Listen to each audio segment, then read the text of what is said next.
Video update of the storm that has been evolving. Of course, it's 10:20 a.m. and of course, I'm your meteorologist, Stephen DiMartino. Well, currently, look at what we have. We have temperatures starting to level off and start to fall over portions of central New Jersey back towards Philadelphia. Earlier this morning, we were around 40 degrees in Philadelphia. We're down to 37, and notice the winds have shifted from the east to the northeast as our coastal low starts to take shape. Atlantic City is still nice and warm at 44 degrees, and temperatures are going to remain in the 40s, and that's why this snowfall forecast is so low down there, because our temperatures are going to be warmer in this area. Of course, around the New York City metropolitan area, we've been bouncing around from snow to sleet to rain back to snow. That's been expected, and of course over Connecticut and over the northern tier, where it has started to snow, it is all snow, and it's falling at a nice steady rate. Over southeastern Pennsylvania, notice the winds are now from the northwest and from the north, with temperatures falling back into the lower to mid 30s.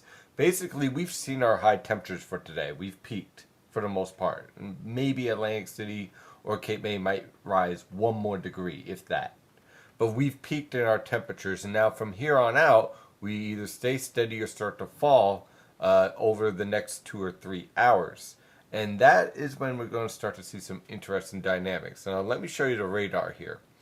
This is the current radar, again, as of 10:20 a.m. Now, you see this right here?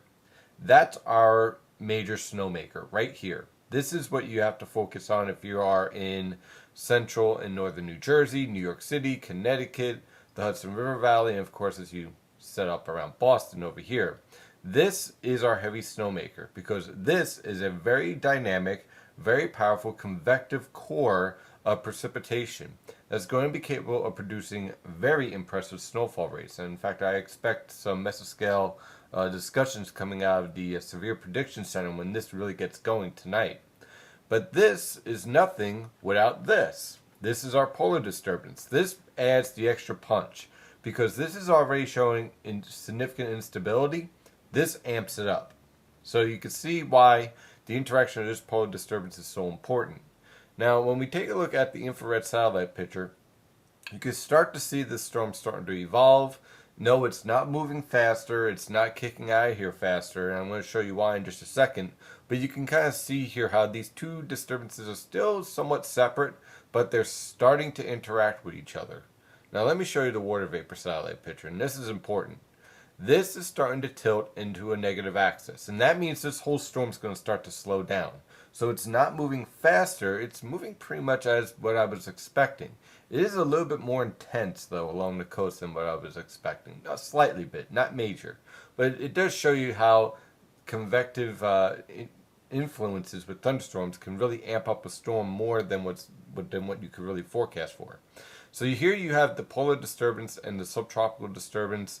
They're starting to interact. They're not there yet. It's not a phase yet, but we are moving towards that evolution in this storm. And you can start to see some interaction developing over Pennsylvania down towards the southern mid-Atlantic. When this starts to go fully negatively tilt, that's when we start to see a real true interaction. Now let me break this down at 500 millibars. Here we have at 500 millibars this whole pattern setting up, and pardon the truck passing by. I guess it's just part of doing quick updates. Okay, so we have this strong disturbance setting up here along the coast here. This is a negatively tilted trough here setting up. This is our polar disturbance. Notice they're not in line yet. They will be in line. And when they finally set up to force a negatively tilted trough at the polar and subtropical level, jet streams, that's when this storm really explodes, which will happen this evening through tonight. But we're getting closer to that. We're starting to see divergence set up. We're starting to see the setup of a 500 millibar low starting to form along the coast. And when that happens, this trough no longer becomes a dominant influence. This trough and this upper level low starts to set up and really drive this entire storm. Meanwhile, at 700 millibars, you can see a little bit more interaction. We clearly have a 700 millibar low set up here. It's becoming stronger. It's clearly becoming the dominant influence over this polar disturbance here. Not there yet, but you could start to see the winds are starting to shift.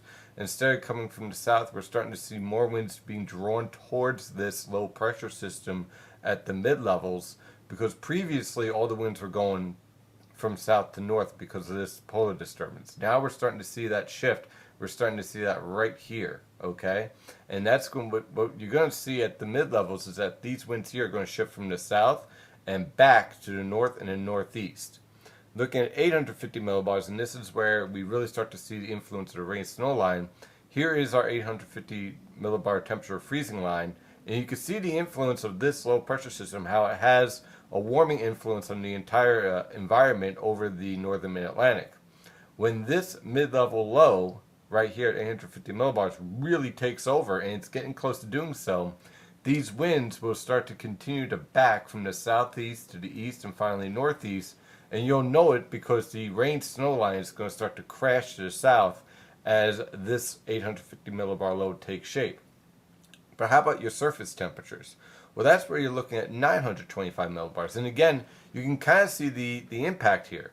Now that the 925 millibar low is starting to take shape, this low is collapsing, and look what's happening. Previously, you had a southerly wind. In fact, let's go back. Let's see if we can go back a little bit here. Okay, here we have 2 hours ago. You had easterly winds driving into the coast. You had this low very strong, right? Now, move forward, and look what's starting to happen. Winds are starting to shift to the northeast over the Delaware, over the Delmarva Peninsula. We're starting to see winds backing more to the east and east-northeast, and we're seeing this start to collapse. We no longer have warm air advection developing here. So this is starting to collapse, and when this collapses, all the air, all the cold air here is driven right towards the coast, right into the center of this low, because you have rising air and it's trying to fill this low. So you're starting to see that influence start to take shape, and you'll know it again because your rain snow line is going to crash to the south when it happens this afternoon. But we're starting to see that process now. My point is that it's starting to happen. Don't worry, the storm is developing as expected. Finally, I just want to go down to the surface here and do a 2-hour pressure change, kind of just to solidify the point here. Here's our low pressure system, rather strong. Our interior low pressure system is collapsing. Our coastal low is taking shape. Pressure falls are really starting to intensify over the southern New Jersey coastal waters, suggesting a track that would take it right in this area, right between here and here, right to the south of Long Island through this evening. So we could see that this is all setting up and evolving just as we had expected it to. Watch out for that rain snow line really to start to crash. And again, let's zoom in real fast into the rain snow line, the critical thickness. Let's go into that real fast, and we'll go change the sector to here. And you can see here's our critical thickness. Okay, when that 850 millibar low takes hold here, all this comes crashing south, and we change. Anyone who's dealing with rain or a mix will go over to snow. Thus, the forecast that we have in place, which looks pretty good at this point. We'll continue to keep an eye on this storm and have live coverage throughout the day, the evening, and as long as I can go overnight, bring the coffee. And we'll keep track of this storm. Of course, I'm your meteorologist, Stephen DiMartino. See, I need some sleep. You can follow the latest weather information at nynjpaweather.com and nynjpaweather on Twitter and Facebook. Have a good day. Stay safe out there.